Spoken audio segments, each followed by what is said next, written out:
Did God expect Israel to choose between two ways? Were they to bear the fruit of obedience, love, and service to God to be blessed in the land? Are we to bear fruit? Let's look at Deuteronomy 11. What did Moses preach to Israel about their relationship with God? The Lord is your God, so you must always love Him and obey His laws and teachings. Remember, He corrected you and not your children. You're the ones who saw the Lord use His great power when He worked miracles in Egypt, making terrible things happen to the king and to all his people. And when the Egyptian army chased you in their chariots, you saw the Lord drown them and their horses in the Red Sea. Egypt still suffers from that defeat. What else did Israel experience of God's mighty hand in the wilderness?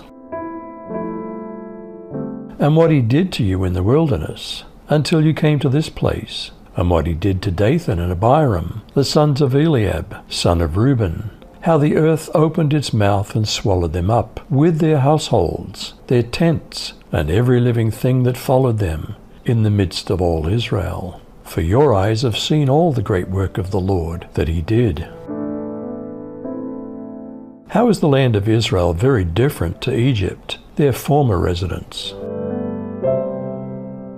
Keep every command I'm giving you today, so that you may have the strength to cross into and possess the land you're to inherit, and so that you may live long in the land the Lord swore to your fathers to give them and their descendants, a land flowing with milk and honey. For the land you're entering to possess is not like the land of Egypt, from which you've come, where you sowed your seed and irrigated by hand, as in a vegetable garden. But the land you're entering to possess is a land of mountains and valleys, watered by rain from the sky. It's a land the Lord your God cares for. He's always watching over it from the beginning to the end of the year. Was it a land that would only produce if they carefully observed the Lord's commands? If you carefully observe the commands that I'm giving you today, that is, to love the Lord your God and serve Him with all your heart and soul, then He will send rain on the land in its season, the early and latter rains, and you'll gather grain, new wine, and oil. He will provide grass in the fields for your livestock, and you'll eat and be satisfied.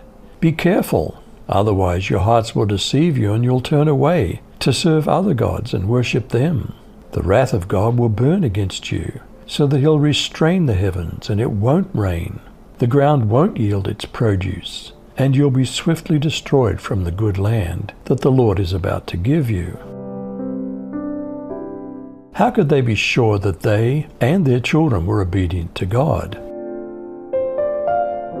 Therefore shall you lay up these my words in your heart and in your soul, and bind them for a sign upon your hand, that they may be as frontlets between your eyes. And you shall teach them your children, speaking of them when you sit in your house, and when you walk by the way, when you lie down, and when you rise up. And you shall write them upon the doorposts of your house, and upon your gates, that your days may be multiplied and the days of your children, in the land which the Lord swore to your fathers to give them, as the days of heaven upon the earth. What blessings would flow from God to an obedient nation? For if you're careful to keep this entire commandment, which I'm commanding you to do, to love Yahweh your God, to walk in all His ways, and to cling to Him, then Yahweh will dispossess all these nations from before you, and you'll dispossess nations greater and mightier than you. Every place on which the sole of your foot treads shall be yours. Your border will be from the wilderness to Lebanon, and from the river Euphrates, as far as the western sea. No man will be able to stand before you. Yahweh your God will put the dread of you and the fear of you on all the land on which you set foot, as He has spoken to you. Did they have a free will choice between two end results?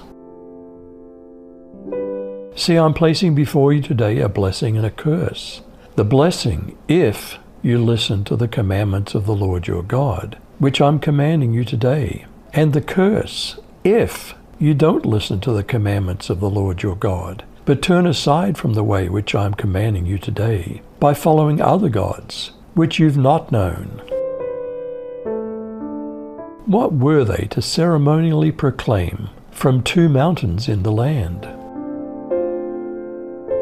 When the Lord your God has brought you into the land you're entering to possess, you're to proclaim on Mount Gerizim the blessings, and on Mount Ebal the curses. As you know, these mountains are across the Jordan, westward, toward the setting sun, near the great trees of Moreh, in the territory of those Canaanites living in the Arabah, in the vicinity of Gilgal. You're about to cross the Jordan to enter and take possession of the land the Lord your God is giving you. When you've taken it over and are living there, be sure that you obey all the decrees and laws I'm setting before you today. As God chose ancient Israel, had Jesus chosen his disciples? Were they to bear fruit? You did not choose me, but I chose you and appointed you, that you should go and bear fruit, and that your fruit should remain, that whatever you ask the Father in my name, he may give you.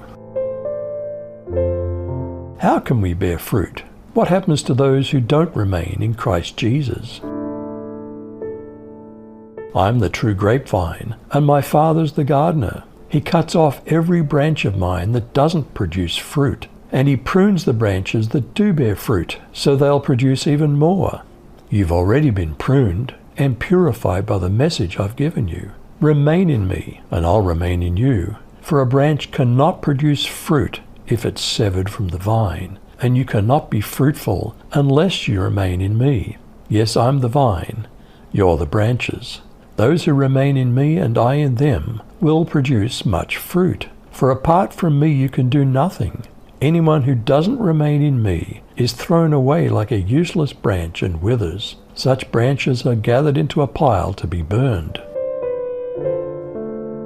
Did God expect Israel to choose between 2 ways? Were they to bear the fruit of obedience, love, and service to God, to be blessed in the land? Are we to bear fruit? You decide.